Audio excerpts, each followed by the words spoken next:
ఇంకొకటైతే మళ్ళీ వెళ్ళిపోయి సినిమాలు తీసుకోవచ్చు, మళ్ళీ సినిమాకి వెళ్ళవచ్చు, మళ్ళీ 50 కోట్లు 100 కోట్లు తీసుకోవచ్చు.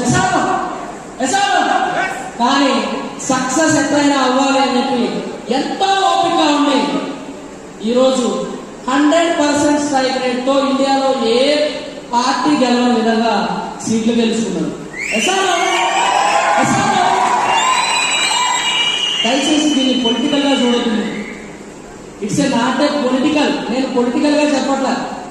దీని నుంచి మీరు అర్థం చేసుకోవాల్సింది ఒకటే, పవన్ కళ్యాణ్ లాంటి వ్యక్తే ఎంతో ఓపికగా ఉంటే 10-15 సంవత్సరాల తర్వాత సక్సెస్ వచ్చింది. మరి నువ్వెంత ఓపిక ఉండాలి ఇక్కడ సక్సెస్ రావాలంటే? నువ్వెంత ఓపిక ఉండాలి ఇక్కడ సక్సెస్ రావాలంటే?